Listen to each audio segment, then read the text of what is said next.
In November 2019, I flew from London to Addis Ababa for an 8-week trip. If you'd like to see the wildlife that I filmed during my stay, please look at Wild Ethiopia. For the first 17 days, I was accompanied by my former next-door neighbour, Simon. Just a few hours after our arrival from London, we flew direct to Gonder.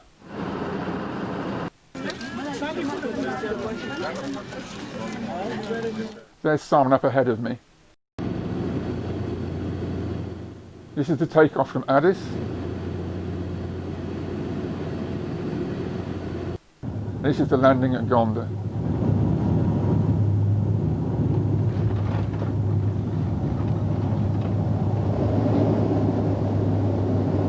You soon learn that donkeys and mules are the most important beasts of burden in Ethiopia.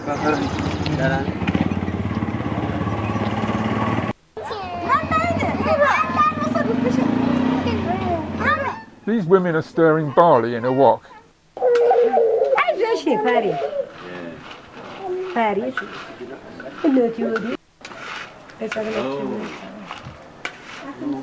This mobile chicken salesman has his stock hanging from a pole across his shoulders.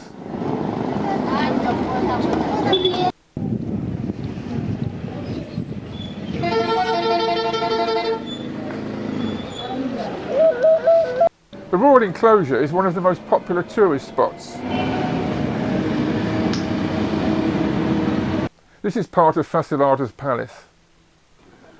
After visiting the palace, Simon fancied taking part in the famous Ethiopian coffee ceremony.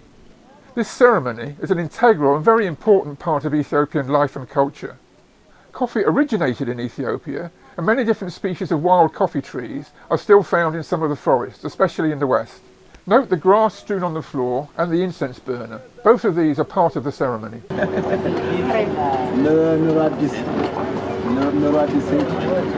We soon learned that in Ethiopia it's common to find women cooking on the street.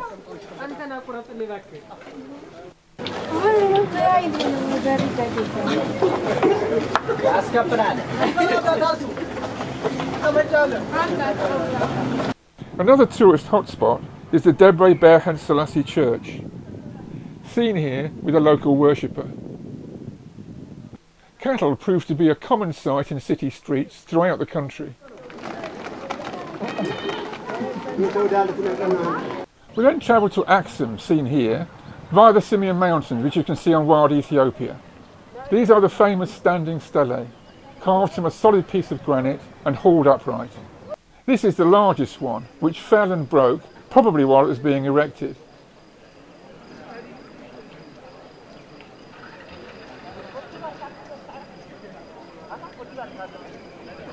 The road heading eastward to Tigray runs through spectacular semi-desert scenery. Note the carefully terraced fields lying beneath the granite Inselbergs of the Adwa Mountains.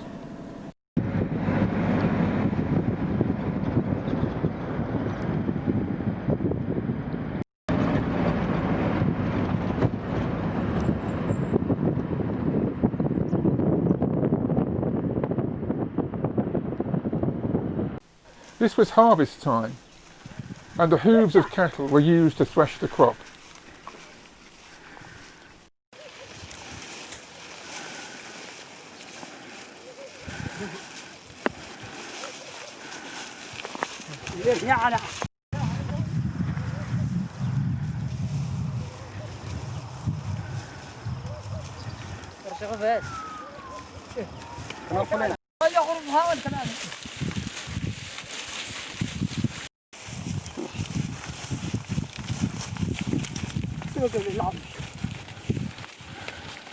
Note how their mouths are bound to stop them taking a snack.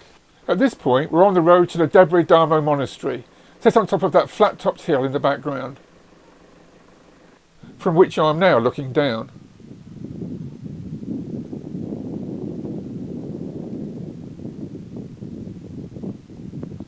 This monastery is famous because the only access is up this vertical cliff. Everything the monks need has to be hauled up by rope.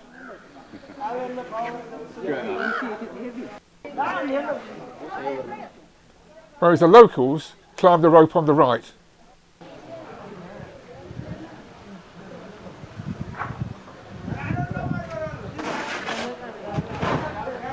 It's now Simon's turn to go up. Good job.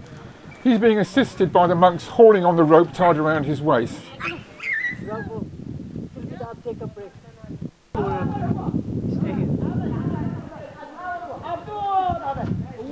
Even the very old monks never need any help, either going up or down. While their young apprentices are both agile and fearless.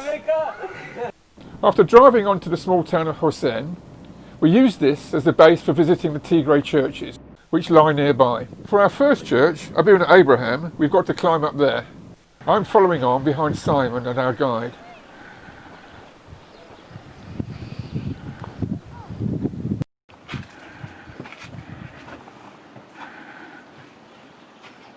The scenery here in the Yamata Mountains is some of the most spectacular in Ethiopia.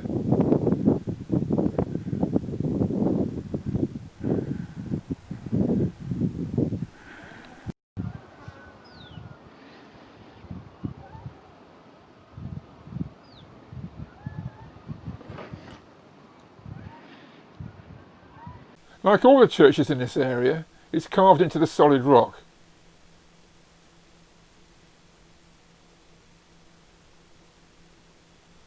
Our tour company had arranged with the priest to open the door and show us round.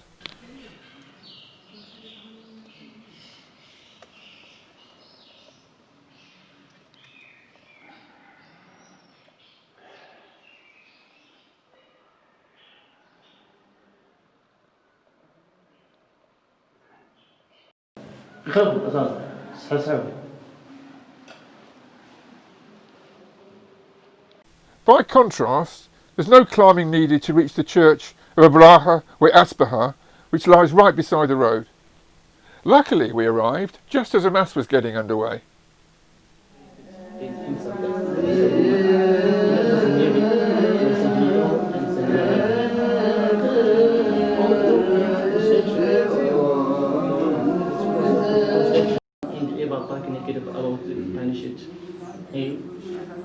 I understand that's government service, so if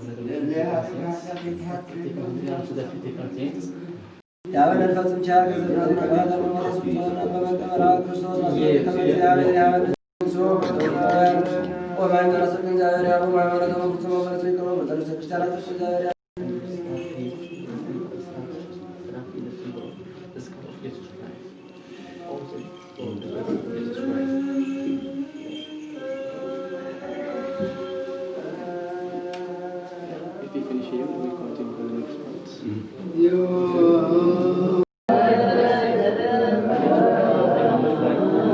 the 6th century, 16th century, even in Ethiopia.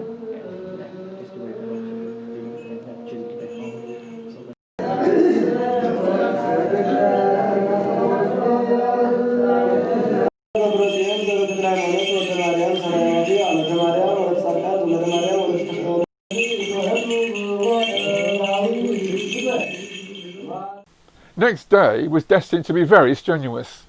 We were intending to visit churches involving two major climbs, one in the morning and the other in the afternoon. Most tour groups only attempt one of these in a day. Hi. It's interesting to reflect on the fact that the local worshippers often do this climb at night, including women carrying babies on their back. They're pointing to Habuna Yamata, our afternoon destination. After more than 2 hours climbing, we arrived at our first stop, the Church of Marian Corker. This priest is over 80 and regularly makes the climb that's just proved so exhausting for us. It would be interesting.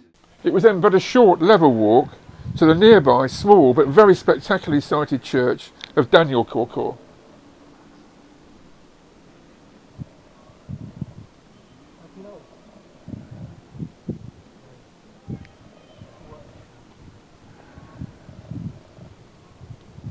After first removing his shoes, Simon crawls through the tiny entrance.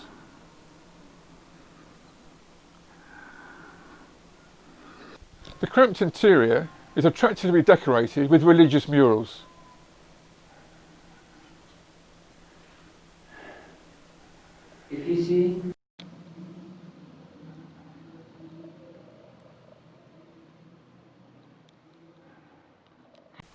Leaving the church, I had no problem with this ledge, but apparently some tourists won't venture along it, and so miss going into the church.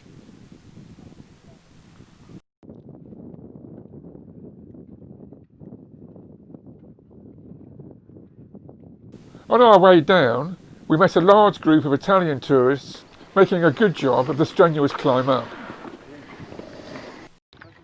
Doing well. Yes. Very good.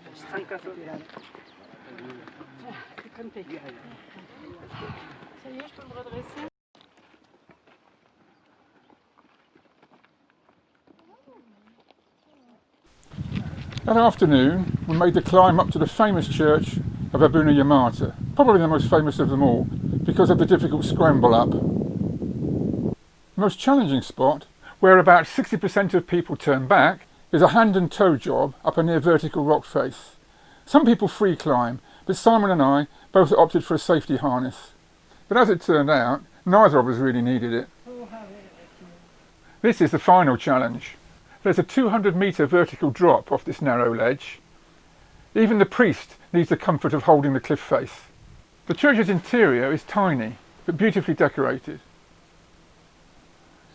Bear in mind that many local people come up here for services at night. Simon made his way back steadily but carefully.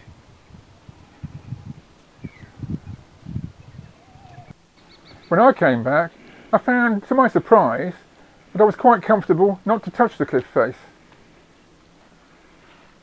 But as so often happens, the climb down is often worse than the climb up.